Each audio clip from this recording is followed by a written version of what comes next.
आप देख रहे हैं डार्क फाइल्स। तो चलिए बढ़ते हैं आज की इस कहानी की ओर।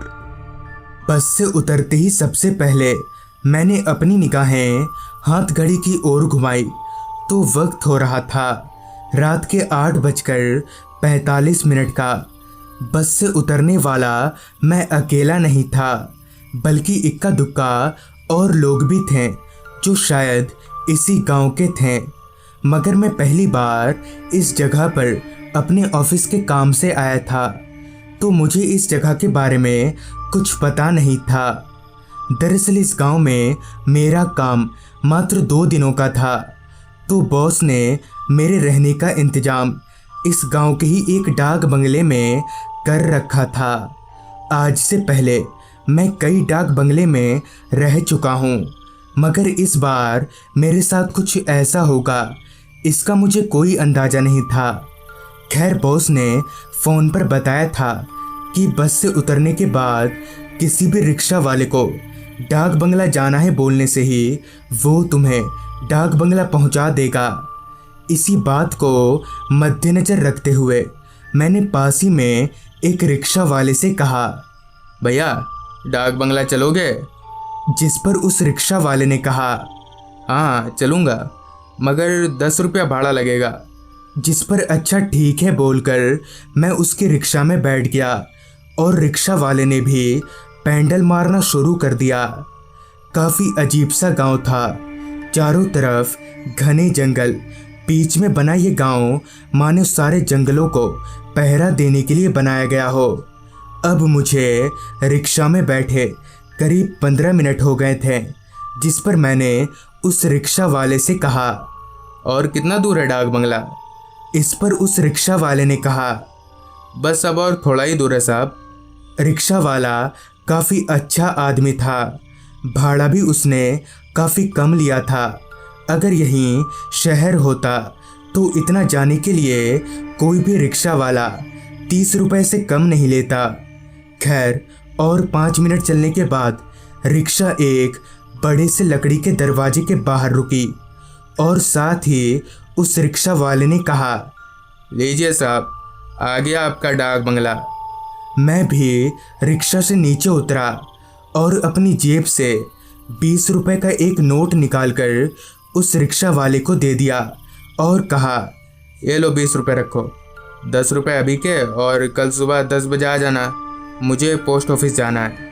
मेरे इतना बोलते ही वो रिक्शा वाला अच्छा ठीक है बोलकर चला गया और मैं भी डाक बंगले के बड़े से लकड़ी के दरवाजे को खोलकर अंदर चला गया। अभी मैंने डाक बंगले के अंदर पैर रखा ही था कि तभी अचानक ही कहीं से बिल्ली के रोने की आवाज़ आने लगी। मगर ऐसा क्यों? मेरे पैर रखते ही बिल्ली क्यों रोने लगी? खैर इसे नज़रअंदाज करके मैं आगे बढ़ने लगा। अभी मैं 2 कदम आगे बढ़ा ही था कि तभी मेरी नज़र एक आदमी पर गई जो कि दौड़ते हुए मेरी तरफ ही आ रहा था। देखने से तो वो आदमी 60 साल के ऊपर का लग रहा था। उस आदमी को देखकर मैं समझ गया कि ये इस डाक बंगले का ही चौकीदार होगा, और इस बात की पुष्टि तब हो गई जब उस आदमी ने मेरे पास आकर कहा, आ गए साहब आप, मैं मुरारी, इस डाक बंगले का चौकीदार। जिस पर मैंने कहा, काका आपको पता था कि मैं आने वाला हूँ? इस पर उस आदमी ने कहा, हाँ, मुझे कल ही पता चल गया था। और इतना बोलकर उन्होंने कमरे का दरवाज़ा खोल दिया।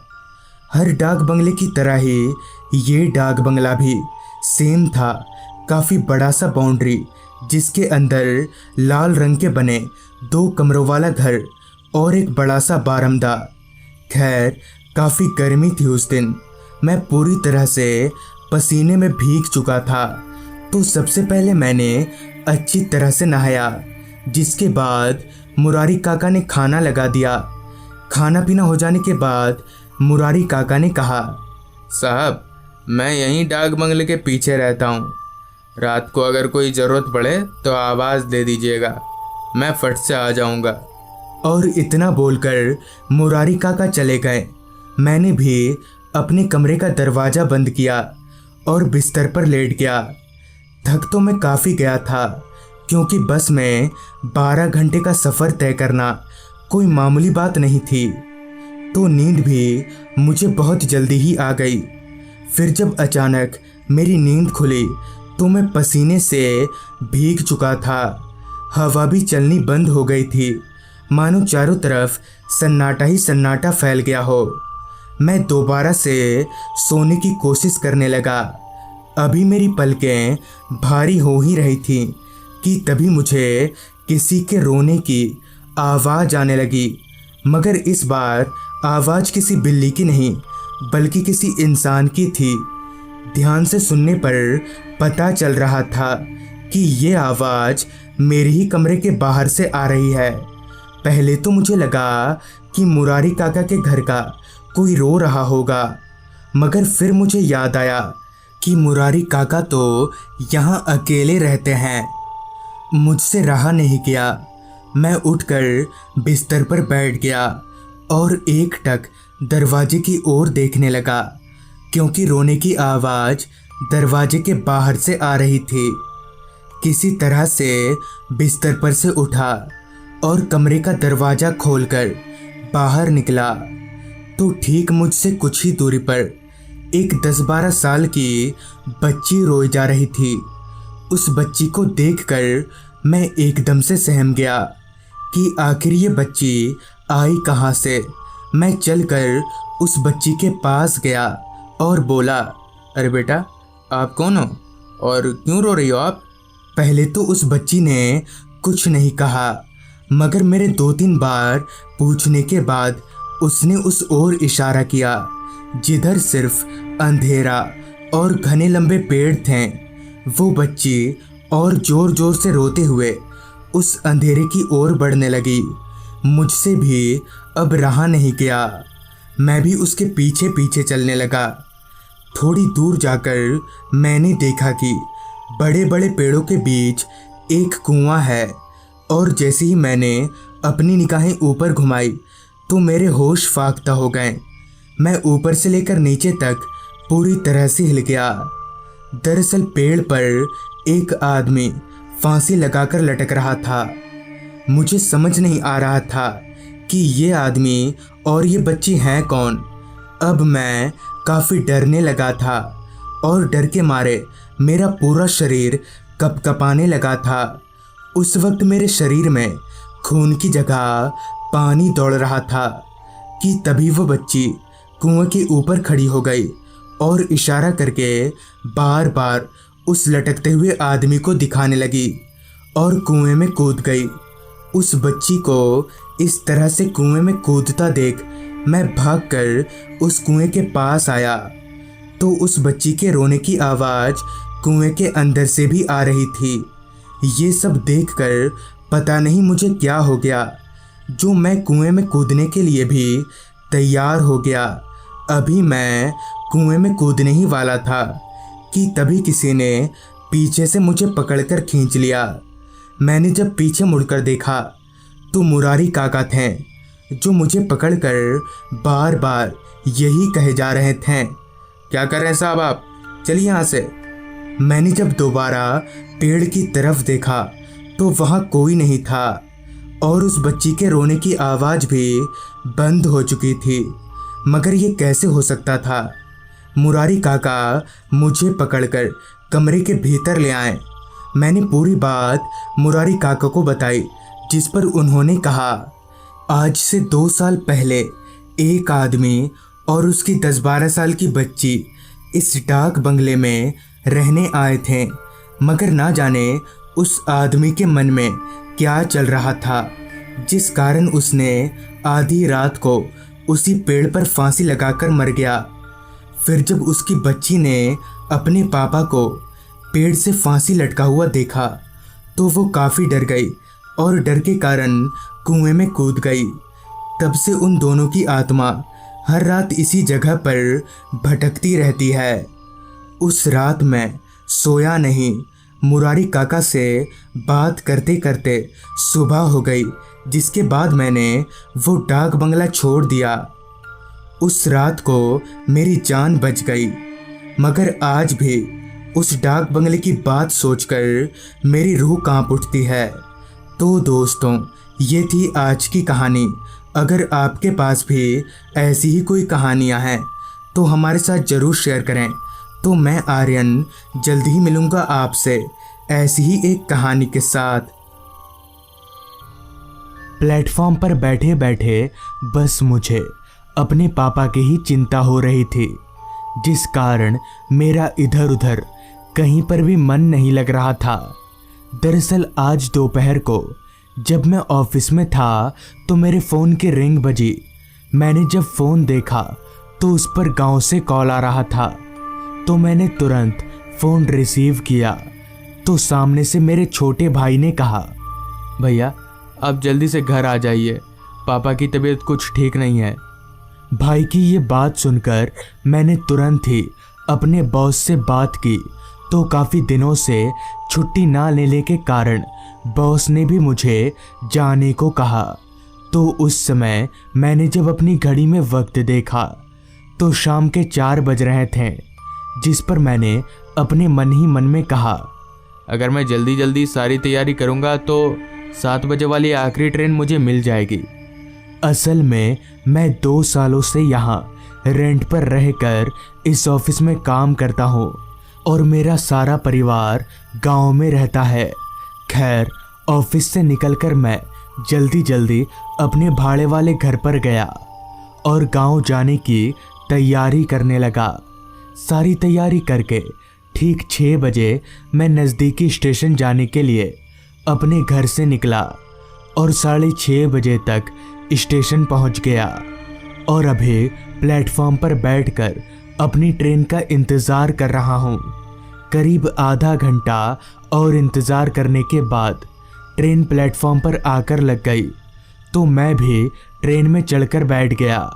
हालांकि मौसम ठंड का था, जिस कारण रात की ट्रेन काफ़ी खाली खाली सी थी। मेरे ट्रेन में बैठने के 10 मिनट बाद ही ट्रेन खुल गई। ट्रेन के खुलते ही ट्रेन ने काफ़ी रफ्तार पकड़ ली। मेरा गांव यहाँ से करीबन 4 घंटे का सफ़र था, तो मुझे वहाँ पहुँचते पहुँचते रात के 11 बज जाएंगे। खैर, किया भी क्या जा सकता है, मुझे तो रात वाली ट्रेन ही पकड़नी थी। और ठीक वैसा ही हुआ। रात के 11 बजे मैं अपने गांव के स्टेशन पर उतरा तो सारा स्टेशन अंधेरे में डूबा हुआ था। उस पूरे स्टेशन पर मुझे मेरे अलावा और कोई भी नहीं दिख रहा था। 2-3 बार इधर उधर नज़रें दौड़ाने के बाद मुझे स्टेशन पर एक हल्की टिमटिमाती लाइट जलती दिखी। तो उस रोशनी को देखकर मैं समझ गया कि ये स्टेशन मास्टर का कैबिन है। तो मैं चलकर स्टेशन मास्टर के कैबिन में गया। कैबिन के अंदर दाखिल होते ही स्टेशन मास्टर ने कहा, कहाँ जाना है भाई साहब आपको? जिस पर मैंने अपनी सारी परेशानी स्टेशन मास्टर को बताई। तो स्टेशन मास्टर ने कहा, भाई साहब इतनी रात गए भीमपुर गांव की तरफ जाना खतरे से खाली नहीं होगा, क्योंकि रात को उस रास्ते पर भूत प्रेत मंडराते रहते हैं। तो आप एक काम करिए, आज रात यहीं रुक जाइए, सुबह होते ही चले जाइएगा। मैं इन सब बातों को नहीं मानता था, जिस पर मैंने अपने मन ही मन में कहा, अगर घर सुबह ही जाना होता तो मैं सुबह वाली ट्रेन से नहीं चला आता। अपने मन में ये सोचते ही मैंने स्टेशन मास्टर से कहा, नहीं सर, मैं घर चला जाऊंगा। और इतना बोलकर मैं स्टेशन से बाहर निकला। तो बाहर निकलते ही अंधेरे ने मुझे चारों तरफ से घेर लिया।